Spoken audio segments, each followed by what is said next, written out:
You know what they say about sleeping giants? Yeah. Well, nobody told us humans were the giants. My name is Thex Noller, and I used to think I was pretty smart. Chief Science Officer aboard the harvesting vessel Void Reaper, with 3 degrees in xenobiology and a reputation for keeping my crew alive in the nastiest corners of the galaxy. Used to think a lot of things, actually. Used to think humans were just another extinct species we'd catalog and forget. Used to think those ice-cold pods we found drifting in the Kepler void were just space junk with fancy refrigeration. Boy, was I wrong. It started 6 rotations ago when we intercepted what looked like a derelict human vessel. The Aurora's Dream, if you can believe humans actually named their ships after something as ridiculous as dreams. Our salvage scanners picked up the signature of their primitive fusion drives about 47 light minutes out from the Zirian Nebula. Standard procedure: board, catalog, strip anything valuable, and file the paperwork with the Galactic Consortium. Another human wreck, muttered Grixpal, our demolitions expert, his forearms working the breach charges with practiced efficiency. Why do we always get stuck with human salvage duty? Their tech is barely worth the fuel to haul it back. I couldn't argue with him. Humans had been extinct for what, 200 years now? Their little expansion attempt into our sector had ended predictably.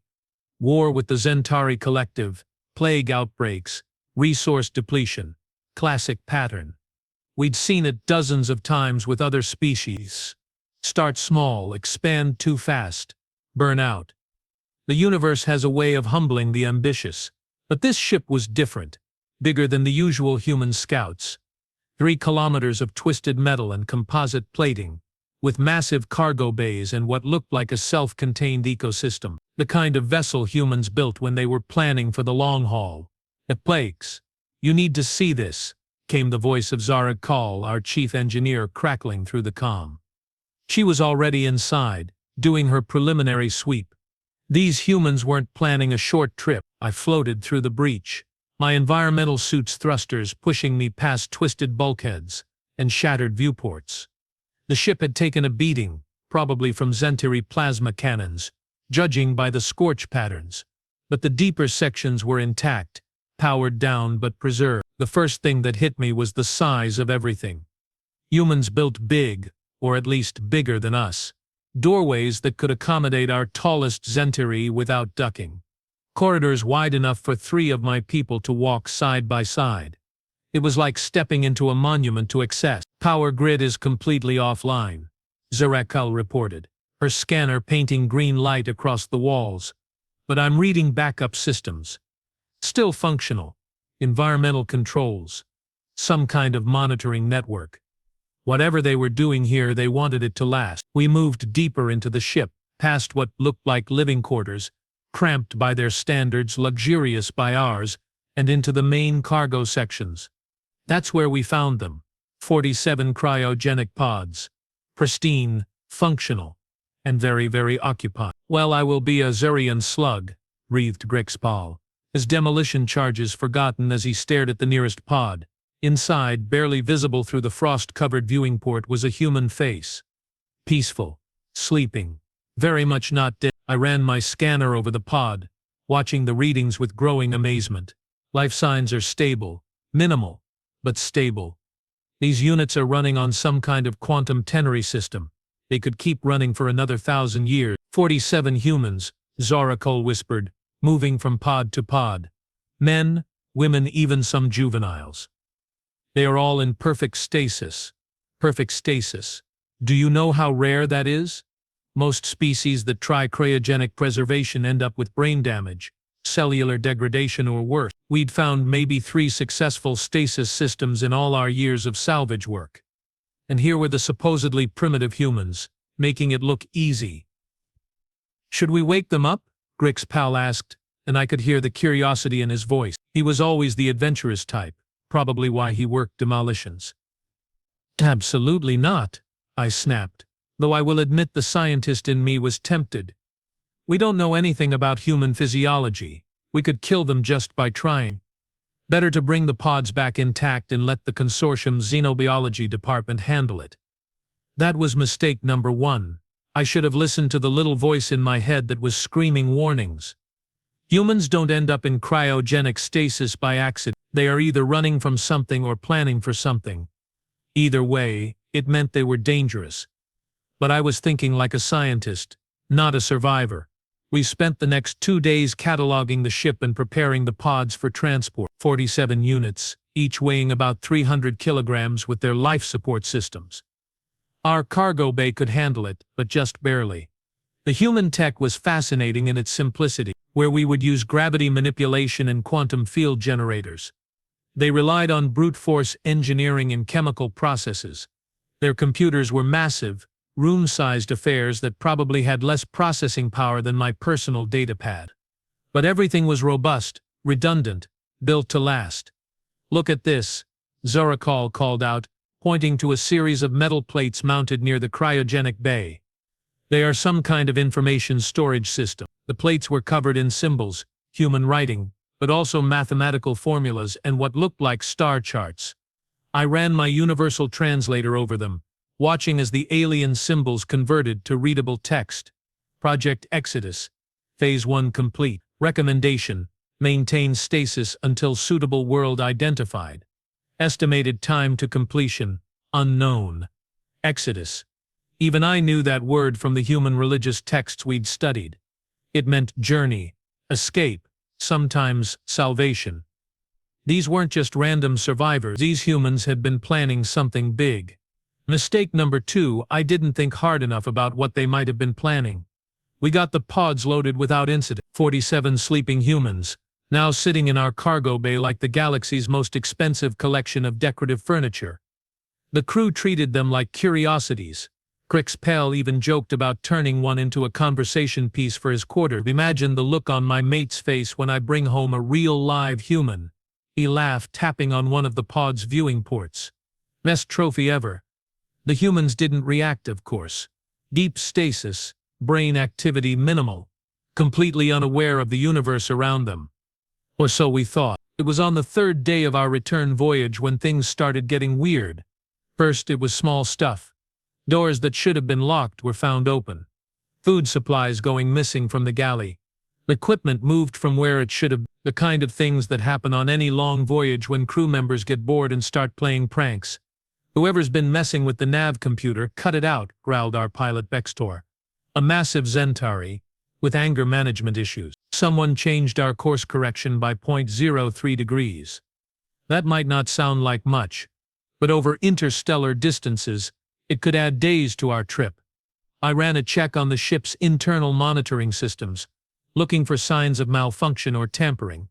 Everything came back normal. No unauthorized access to critical systems. No signs of anyone moving through restricted areas. But the feeling that something was wrong kept growing. That's when I made mistake number 3. I decided to check on our cargo. The cryogenic bay was exactly as we'd left it. 47 pods, all showing green status lights, all maintaining perfect stasis conditions. The humans slept on, completely peaceful, completely harmless. I walked between the rows, running standard checks, making sure the power connections were secure. But something felt different, wrong, like being watched by something you can't see. I was halfway through my inspection when I noticed it. Pod number 23, containing what looked like a middle-aged human female with short dark hair. The frost on her viewing port had been disturbed, not melted. The stasis field was still intact. But the condensation patterns were different, like someone had breathed on the glass from the inside, which was impossible. Stasis meant no metabolic activity, no breathing, no brain function above the absolute minimum necessary for survival. I checked the readouts again. Everything normal. Life signs stable, no fluctuations in the stasis field, but that frost pattern bothered me. "Zorakal, I need you to run a full diagnostic on cryogenic pod 23. I called over the comm. "Something wrong with our sleeping beauty," she replied, and I could hear the amusement in her voice. "Probably nothing. Just want to be thorough." But it wasn't nothing. The diagnostic revealed micro fluctuations in the neural monitoring system. Tiny spikes in brain activity, barely detectable, occurring at random intervals, the kind of readings you might see from someone dreaming. Except humans in stasis weren't supposed to dream, could be equipment malfunction. Zara Kull suggested when I showed her the data. These human systems are primitive. Maybe their idea of perfect stasis isn't as perfect as we thought. That made sense. It should have made sense. But I found myself returning to the cryogenic bay more and more often, drawn by a growing sense of unease. Each time I'd check the pods, run the diagnostics, find nothing conclusive. But each time, the feeling that we were being watched grew stronger. On the fourth day, Bextor reported another navigation anomaly. Someone's been accessing the star charts, he announced during our morning briefing. Course projections for 17 different systems, all run within the last 6 hours. None of us were on duty during that period. Could be a computer glitch, suggested Grix Powell, but his voice lacked conviction. I pulled up the ship's access logs, cross-referencing them with crew schedules and biometric data. No unauthorized access. No signs of anyone moving through the ship during the night cycle. But the navigation computer had definitely been used. Run a full system diagnostic, I ordered. Check everything.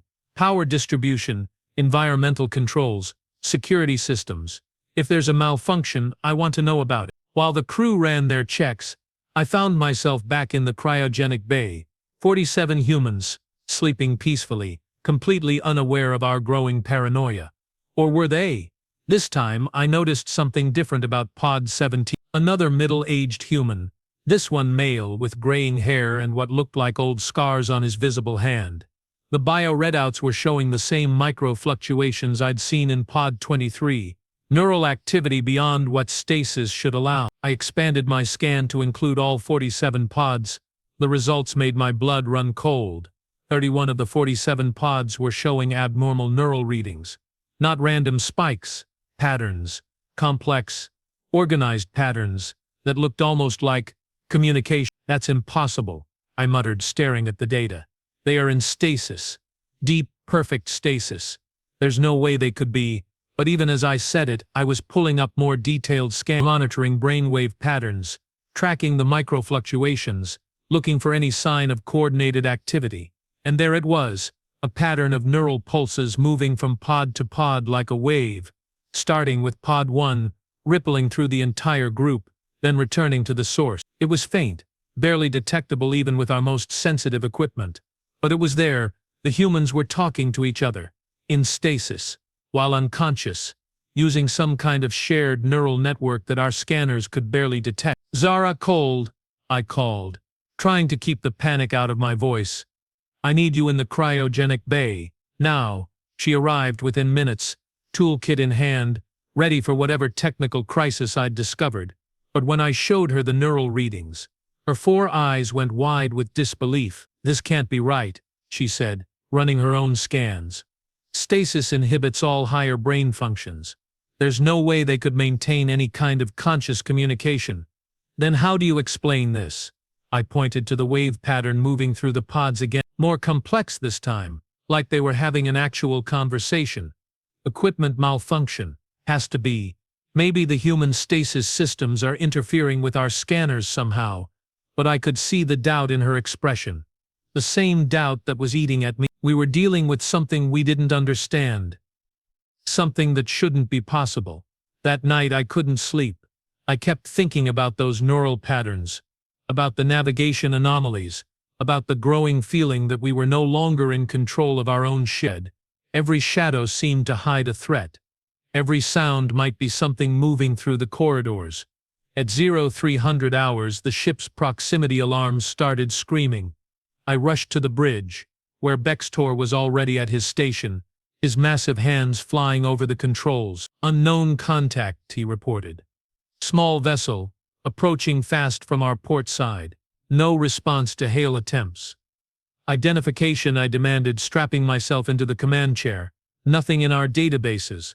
Configuration is unusual, almost like it's built from salvaged parts, but the engineering is sophisticated. Very sophisticated. I stared at the tactical display, watching the unknown ship close with us. It was fast, maneuverable, and apparently invisible to most of our sensors until it was almost on top of us. The kind of vessel that only appeared when someone very dangerous wanted to have a conversation. They are requesting docking permission, Bextor announced, his voice tight with tension.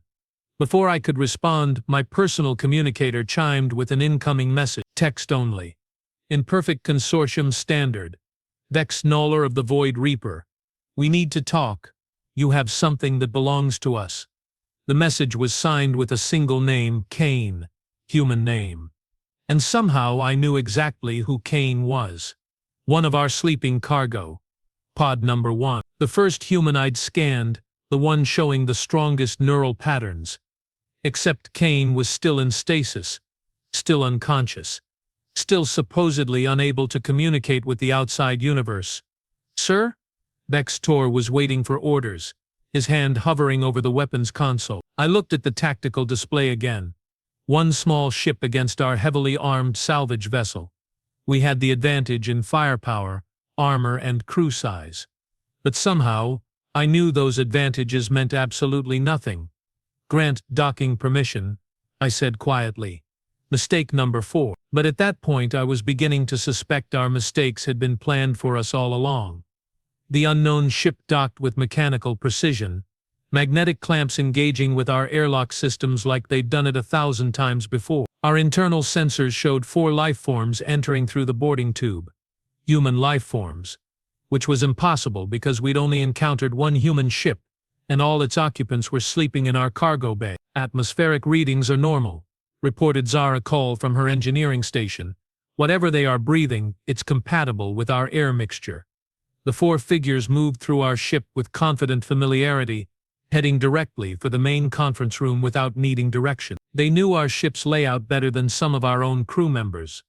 I met them in the conference room, flanked by Grixpal and his sidearm. Standard protocol when dealing with unknown aliens. Except these weren't unknown aliens. They were human. Completely, unmistakably human. 2 males, 2 females, all appearing to be in their 30s or 40s. Wearing clothing I'd never seen before, some kind of adaptive fabric that seemed to shift and adjust to their movements. Their eyes held an intelligence that was both ancient and utterly alien. Despite their familiar faces, the one in front, a lean man with dark hair and surgical scars along his temples, smiled at me with genuine warmth. Chief Science Officer Thex Noller, he said, pronouncing my name perfectly despite the complex consonant clusters. Thank you for taking such good care of our people. I'm Kane. We have been trying to reach you for days.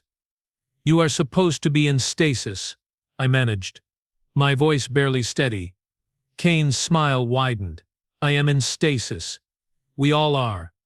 This conversation is taking place on multiple levels of reality simultaneously. But don't worry about the metaphysics right now. We have more pressing concerns. One of the females stepped forward, tall, athletic, with short blonde hair and eyes that seemed to see everything at once. I'm Riley, she said, and we need to discuss the terms of our employment. Employment?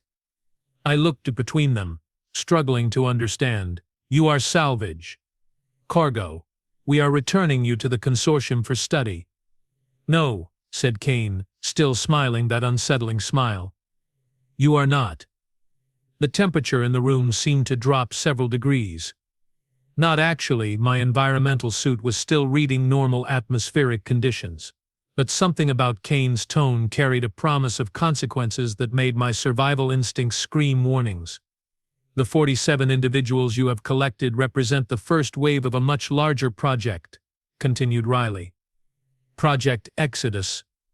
As you have already discovered, we are explorers, scientists, engineers, and soldiers. We volunteered for an extended mission to establish humanity's presence in this sector of the galaxy. Humanity is extinct, I said, though even as I spoke the words I could see how foolish they sounded. Humanity is sleeping, corrected Kane. Waiting, planning. We have been aware of galactic civilization for over 2 centuries, Chief Science Officer. We know about the consortium, the Zentari Collective, the trade networks, and the power structures. We have been preparing. The third human, a stocky man with graying hair and mechanical implants along his neck, spoke for the first time. I'm Mason, Systems Integration Specialist. While you have been studying our ship, we have been studying yours. Impressive work, by the way. Your crew runs a tight operation, How? I asked, though I was beginning to suspect the answer. Neural quantum entanglement, said the fourth human, a woman with dark skin and intricate tattoos that seemed to move in the light. I'm Dr. Chen. The stasis pods don't just preserve our bodies, Chief Science Officer. They link our consciousness into a shared processing network. We can perceive, analyze, and interact with our environment while maintaining the physical appearance of deep hibernation. Impossible, breathed Grixpaw. The energy requirements alone are manageable when you understand consciousness as a quantum phenomenon rather than a biological process, Dr. Chen replied. We have had 200 years to perfect the technology. Kane stepped forward, and I noticed that despite his casual demeanor, every movement was precisely calculated, like a predator that didn't need to demonstrate its capabilities. Here's what's going to happen, Chief Science Officer. You are going to modify your salvage report to indicate that the Aurora's dream was completely stripped of valuable material. No mention of functioning cryogenic systems or surviving humans. Your crew will receive a substantial bonus for their silence, paid through anonymous consortium accounts that can't be traced back to us. And if we refuse? I asked, though I was pretty sure I didn't want to hear the answer. Riley smiled, and it was the most terrifying expression I'd ever seen. Then you will discover why the Zenteri Collective couldn't wipe us out despite having every technological and numerical advantage. Humans are very good at war, Chief Science Officer.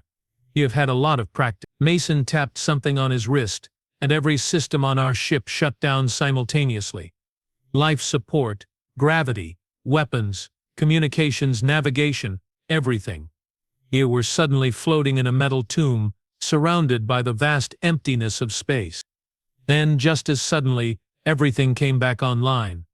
That was just a demonstration, Mason said mildly. You now have complete access to your ship's systems. The modifications we have made will remain undetectable to any consortium inspection team.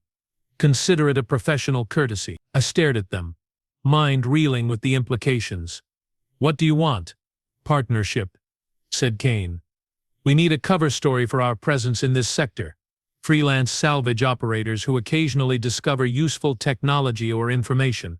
Nothing dramatic, nothing that would attract unwanted attention from the major powers. In exchange, continued Dr. Chen, your crew will have access to human technology and expertise.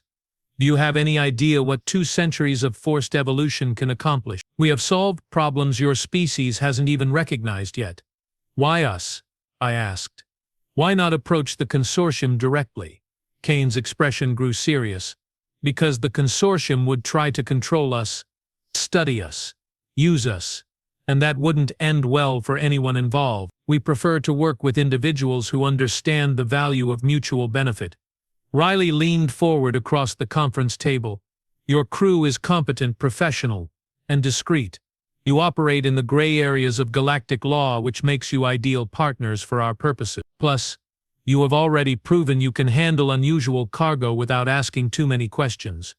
I looked around at my crew, Grixpal's demolition expertise, Zorakul's engineering brilliance, Bextor's piloting skills. We were good at what we did, but these humans were offering something beyond simple salvage work. What exactly would this partnership involve? I asked. Various missions, Kane replied. Some salvage, some exploration, some problem-solving. We will provide detailed briefings on a case-by-case basis. You maintain operational control of your vessel and crew. We provide technical support and strategic guidance. And the 47 pods will remain in your cargo bay until we reach a suitable establishment point. When that happens, you will help us establish our base of operation. After that, we will work together on projects of mutual benefit. Dr. Chen activated a small device and a holographic display appeared above the conference table. Star charts, trade route maps, resource survey. More detailed information about this sector than I'd seen in years of consortium briefings. This is what we can offer, she said. Complete intelligence on 47 star systems, including resource locations, potential hazards, and strategic value assessments. Political analysis of every major faction in the region. Technical specifications for technologies your people haven't discovered yet. The data was incredible. Detailed surveys of worlds the consortium had marked as unexplored. trade opportunities that could make us wealthy beyond imagination, scientific discoveries that could advance galactic civilization by centuries. How long have you been planning this? I asked. 237 years, Kane replied. It would take a few months.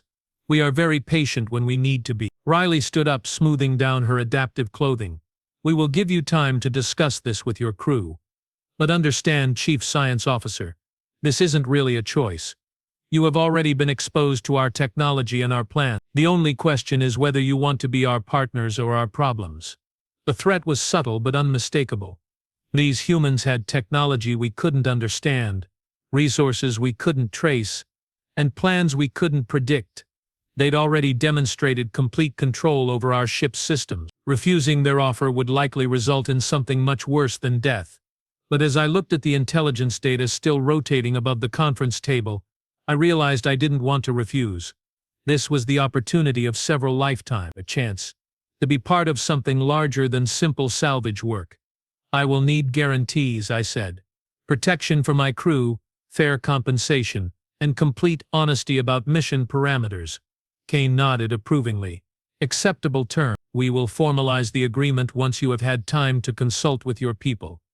But I should mention one additional detail. Which is, Riley grinned, and for the first time her expression looked genuinely human. We are not the only humans in this sector, Chief Science Officer. Project Exodus included multiple phases. 47 pods was just the advanced reconnaissance team. My blood ran cold. How many? Phase 1 was 1,000 volunteers, Dr. Chen said calmly. Phase 2 was 50,000. Phase 3, she shrugged. Let's just say that humanity's expansion into this sector is going to be much more comprehensive than the consortium imagines. Kane stood up, straightening his adaptive clothing. Welcome to the future, Chief Science Officer. Try not to overthink it. Humans work better as allies than enemies, and we are very good at both. The 4 humans filed out of the conference room, leaving us alone with our racing thoughts and the holographic intelligence data that promised to change everything. I could hear them moving through our ship, but our sensors showed nothing. No life signs, no thermal signatures, no electromagnetic disturbances. They were there, but they weren't there. Present but absent. Real but impossible. 20 minutes later, our proximity sensors detected their ship undocking and departing. But when I rushed to the cryogenic bay to check on our cargo, all 47 pods were still occupied, still showing stable stasis readings, still containing sleeping humans who looked completely peaceful. Except now I knew they weren't sleeping. They were planning, and somehow I'd just agreed to help them. The galaxy was about to become a much more interesting place. You want to know the funny thing about making deals with sleeping giants? They are never really sleeping. And the deal was never really your idea. 3 weeks into our new partnership with humanity's advanced reconnaissance team, I was beginning to understand just how thoroughly we'd been outplayed. The 47 humans in our cargo bay weren't passengers. They were passengers like a virus is a passenger. Present, active, and gradually taking over everything. Vex, you need to see this, Zara called from engineering, her voice tight with a mixture of amazement and terror that was becoming depressingly familiar. I found her staring at a diagnostic screen showing our ship's power distribution network. Except it wasn't our network anymore. Flowing through our standard electrical systems was a secondary grid that hadn't been there a week ago. Organic-looking pathways that pulsed with their own internal rhythm, like veins carrying some kind of exotic energy. When did this happen? I asked, though I already suspected the answer. It's been growing, she said quietly. Started right after our meeting with Kane and his team. The human cryopods are somehow interfacing with our ship's systems on a quantum level.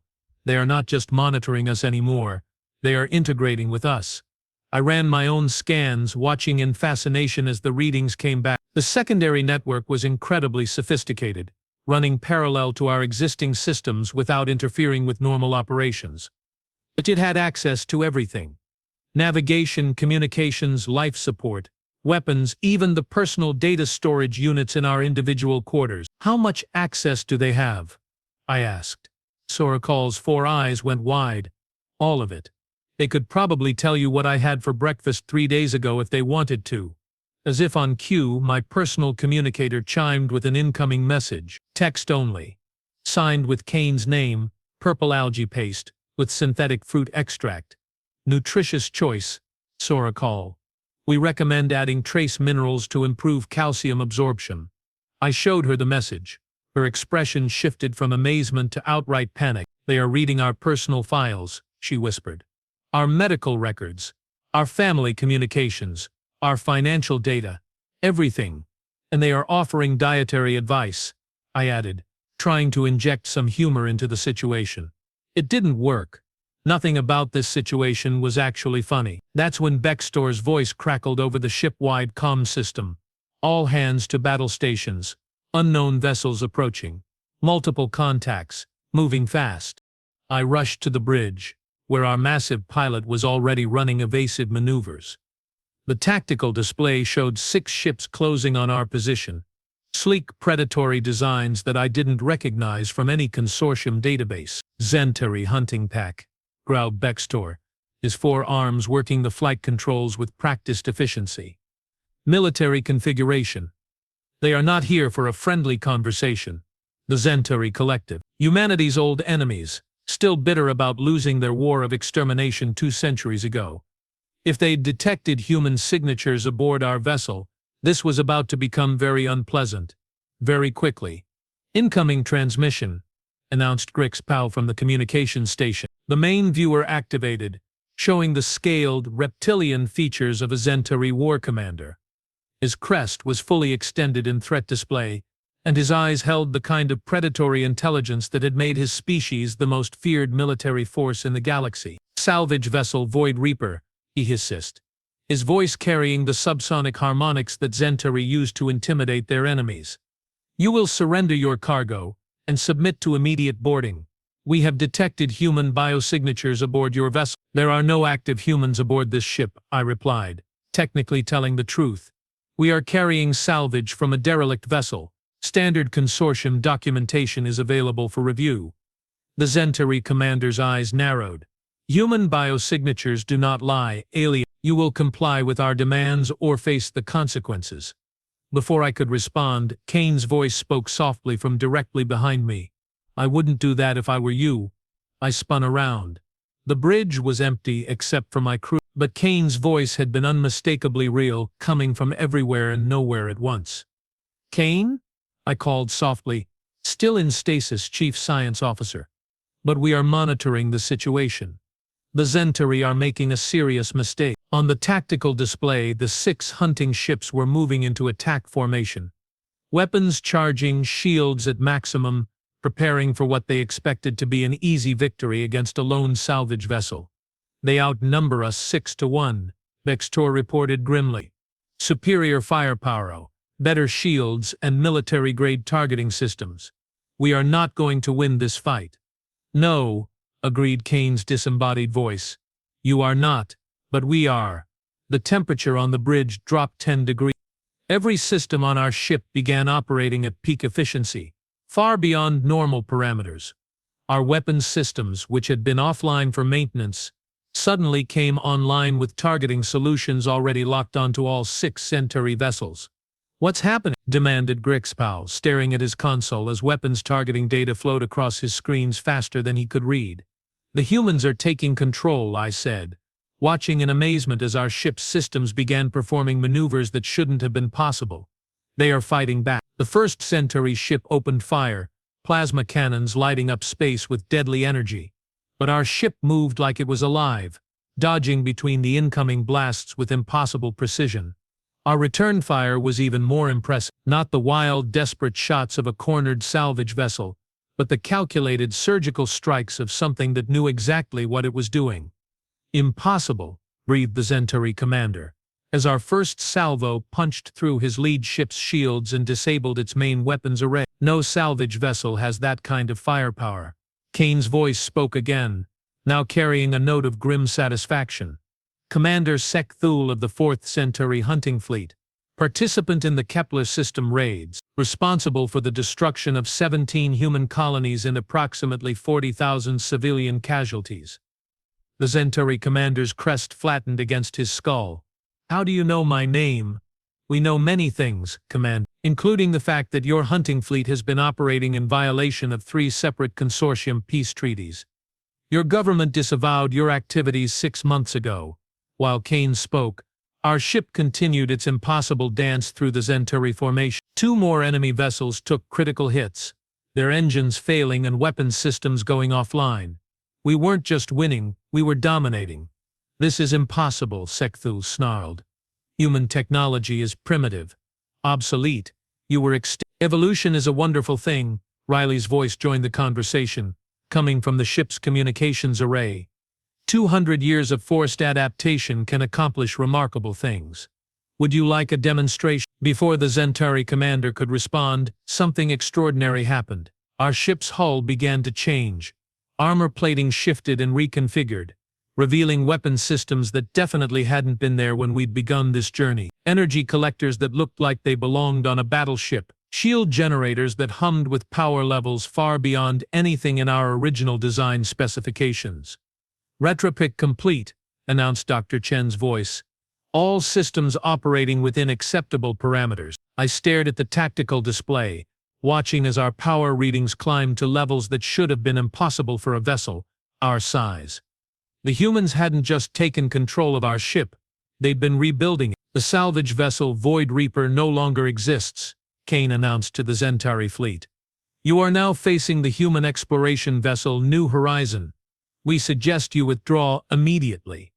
Commander Sekthul's response was predictable. The remaining Centauri ships concentrated their fire on our position, unleashing enough plasma energy to vaporize a small moon. Our shields absorbed the attack without even flickering. Disappointing, said Mason's voice. We had hoped for a more intelligent response. What happened next redefined my understanding of what warfare could look like. Our ship, the New Horizon, didn't just fight back. It danced.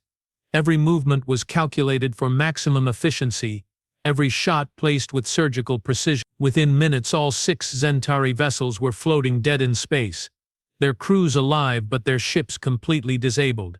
This is a message for the Centauri Collective, Kane announced over open channels. Humanity has returned to this sector. We are no longer the scattered refugees you remember. We are organized, technologically advanced, and very well prepared. Any attempt to interfere with our operations will result in consequences you cannot imagine. Commander Sekthul's image flickered on the main viewer, his expression a mixture of rage and terror. The Collective will not tolerate this insult. We will return with an entire battle fleet. You are welcome to try, Riley replied cheerfully. But you might want to consider the strategic implications first. We have just demonstrated that a single human vessel can disable an entire Centauri hunting pack without sustaining damage. How many hunting packs are you willing to lose before you accept that the balance of power has shifted? The communication channel closed. A few minutes later, the disabled Centauri ships limped away, probably to report this encounter to their superiors, who would undoubtedly refuse to believe it until they tried attacking us themselves. Well, I said to my crew, looking around at the transformed bridge of what was no longer our ship. That was educational. Kane materialized next to me. Not a hologram or a communication projection. Actually there, solid and real, despite the fact that his body was still sleeping in cryogenic pod number 1. Impressive trick, I commented. Quantum consciousness projection, he explained. One of the technologies we developed during our useful for situations requiring direct intervention. Like completely taking over someone else's ship, Kane smiled that unsettling smile. We prefer to think of it as collaborative enhancement. Your crew is still in command of day-to-day operations. We simply provide strategic guidance and technical support when needed. Riley appeared next to him, followed by Mason and Dr. Chen. 4 humans standing on our bridge while their bodies slept in the cargo bay. The implications were staggering. How many of you can do this? I asked. All of us, Dr. Chen replied. Though maintaining multiple projections requires significant energy, we usually limit ourselves to small teams for specific missions. Speaking of which, Kane said, we have a situation developing that requires your expertise, Chief Science Officer. A holographic display activated above the bridge, showing a star system I didn't recognize. 3 planets, multiple space stations, and what looked like a massive construction project in the outer asteroid belt. The Viridian System, Riley explained. Location of a major consortium research facility. They are working on something called Project Synthesis, an attempt to create artificial intelligence using quantum consciousness transfer. Why should we care? Asked Bextor.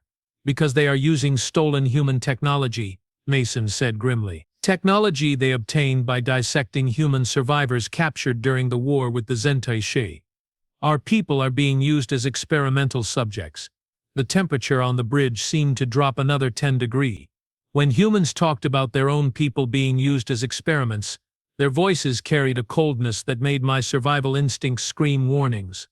The consortium doesn't know we are active again, Kane continued. They think they are safely experimenting with extinct species technology. We are going to prove them wrong. Dr. Chen activated another display, showing detailed schematics of the research facility. 47 human subjects are currently being held in the main laboratory complex. Some have been there for over 50 years. The experiments have been extensive. I looked at the facility schematics, noting the heavy security, the isolation protocols, and the sheer scale of the operation. You want us to help you mount a rescue mission. We want you to provide cover while we demonstrate why experimenting on humans is a very bad idea. Riley corrected. Your ship's salvage credentials will get us close to the facility. Once we are in position, we will handle the rest. And if we refuse, Kane's expression grew serious. Then we will handle it ourselves. But the results will be much messier. The consortium will learn about our return in the most dramatic way possible. Entire star systems might become uninhabitable. It would be much better for everyone if we could resolve this quietly. The threat was subtle but unmistakable. These humans had the technology to back up their promises, and based on what we'd just seen with the Zentari hunting pack, they weren't bluffing about their capabilities. What exactly would this mission involve? I asked. Mason stepped forward, activating a detailed mission plan. Standard salvage approach to the facility. You are investigating reports of valuable technology in the asteroid belt. Completely routine. Once we are close enough, we will insert a rescue team while maintaining the appearance of normal salvage operations. How many humans are we talking about extracting? 47 survivors, plus whatever research data we can recover, Dr. Chen said. The whole operation should take less than 6 hours. I looked around at my crew.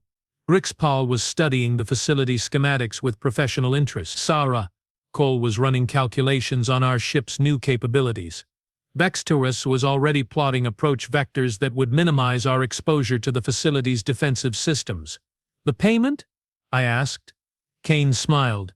Full access to human technological databases, manufacturing specifications for quantum drives, consciousness transfer technology, weapons systems that make Zentari plasma cannons look like children's toys.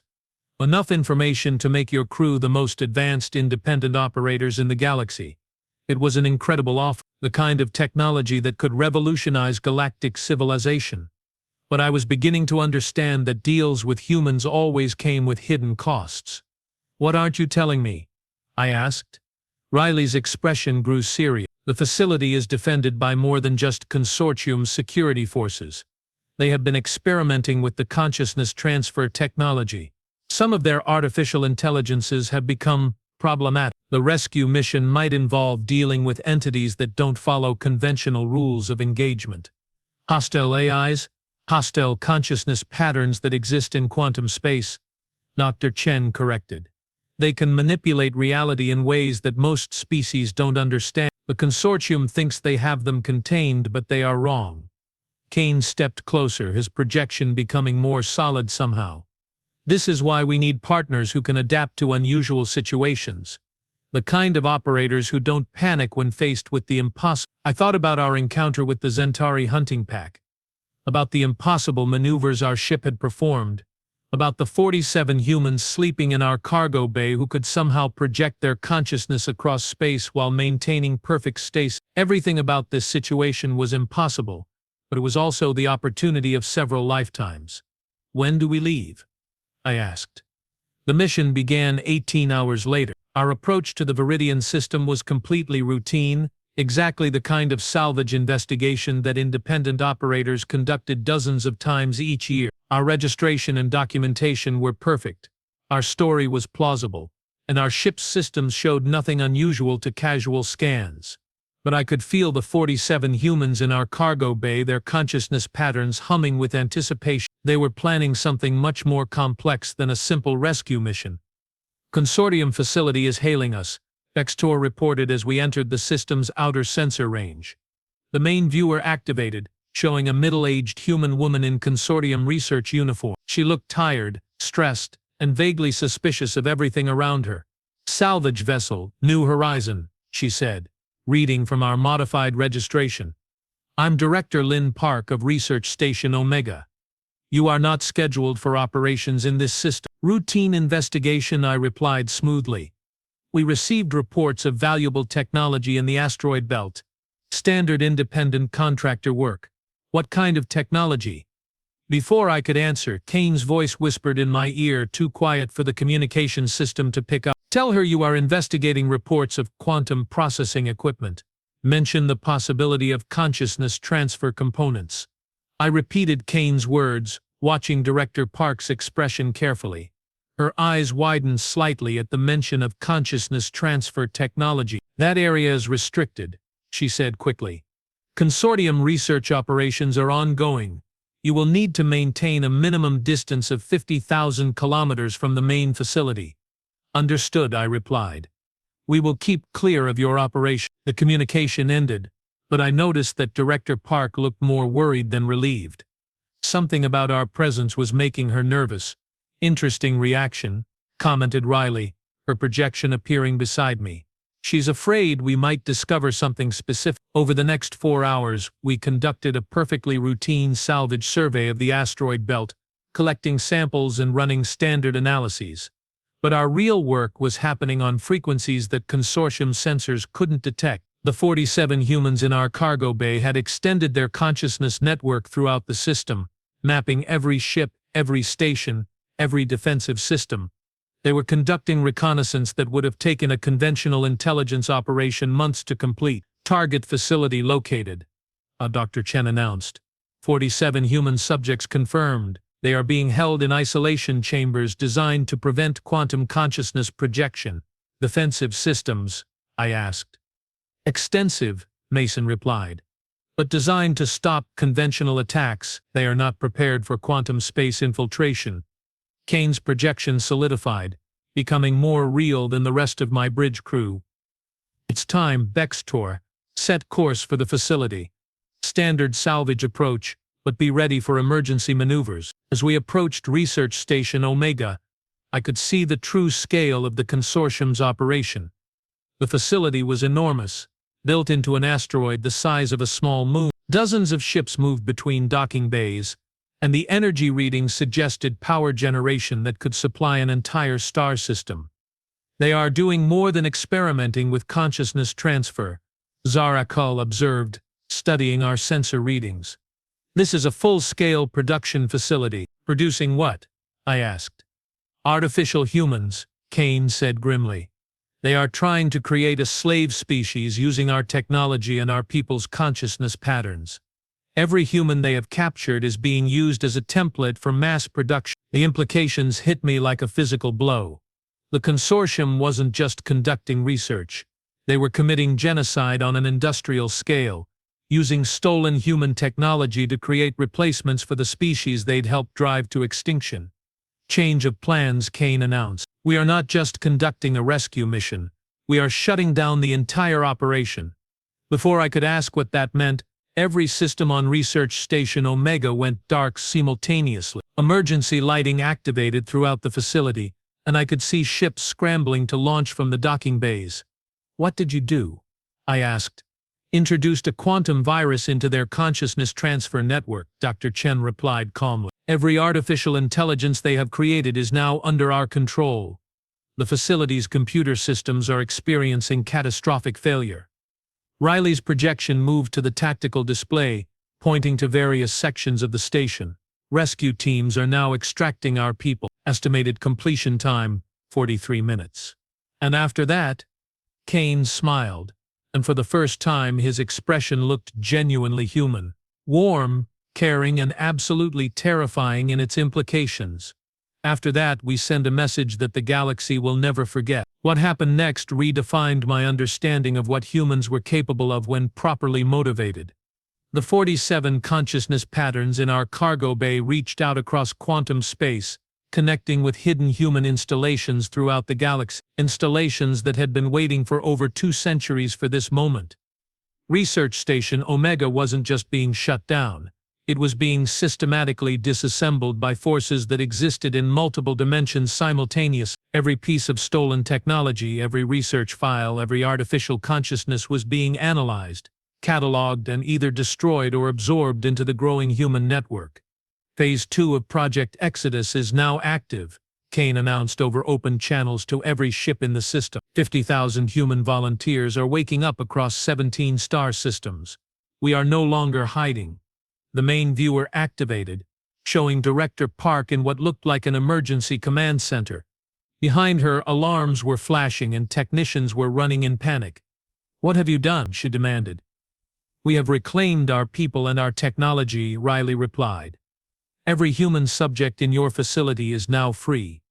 Every piece of research data has been copied to our archive. Every artificial intelligence you created using our consciousness patterns is now part of our collective network. The consortium will never allow this," Park said, though her voice lacked conviction. "The consortium has 2 choices," Kane said calmly. "Negotiate a peaceful coexistence with humanity, or face the consequences of 2 centuries of accumulated technological advancement. We strongly recommend the first option." Dr. Chen's projection appeared next to Kane. "Director Park, you have spent your career studying human consciousness. You should understand better than anyone what we are capable of when we work together. 50,000 networked human minds, supported by quantum consciousness technology and 200 years of careful preparation. Do you really want to fight that?" Director Park's expression shifted from anger to recognition to growing horror. She was a scientist. She understood the implications of what the humans were telling her. "This changes everything," she whispered. "Yes," agreed Kane. "It does. The galaxy is about to become a much more interesting place." The rescue operation completed successfully. 47 human survivors, some who had been prisoners for over 50 years, were transferred to specially prepared medical facilities aboard ships that materialized out of quantum space itself. The technology was so advanced that our sensors couldn't even track the vessels until they wanted to be seen. Research Station Omega was left intact but completely gutted. Every piece of useful technology had been removed. Every research file had been copied and every defensive system had been disabled. The facility still existed, but it was now nothing more than an empty shell. "Mission complete," Kane announced as we departed the Viridian system. "Chief Science Officer, your crew performed admirably.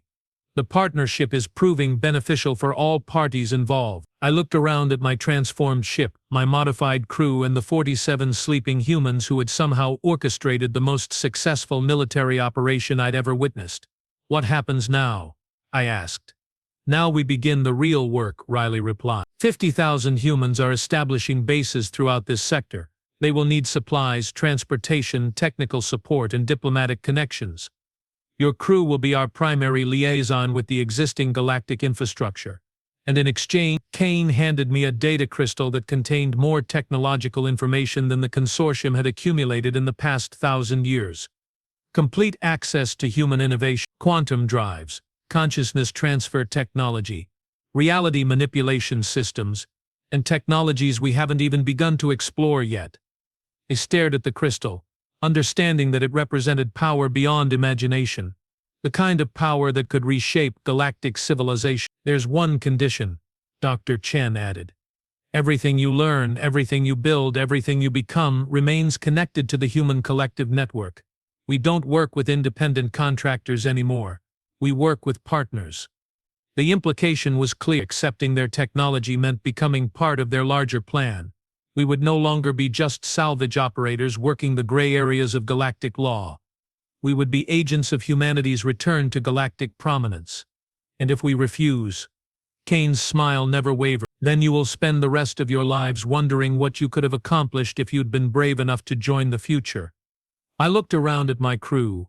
Rick's pal was studying demolition techniques that could reshape entire star systems. Zarakal was analyzing engineering principles that treated physics as a polite suggestion rather than an absolute law. Nextor was plotting courses through dimensional space that didn't technically exist. They'd already made their choice. The humans had offered them something beyond simple survival. They'd offered them evolution. "Welcome to humanity," I said, activating the data crystal and feeling my mind expand to accommodate concepts that had been beyond imagination just moments before. The 47 humans in our Raugo Bay weren't sleeping anymore. They were dreaming. Dreaming of a galaxy where intelligence and consciousness weren't limited by the boundaries of flesh and physics. Dreaming of a future where the distinction between organic and artificial, individual and collective, possible and impossible, became meaningless. And somehow we'd become part of that dream. The galaxy was about to discover what 200 years of human patience and planning could accomplish, and we were going to help them do it. Because when you make a deal with sleeping giants, you don't get to stay small. You become part of something larger than yourself, something that was going to change everything.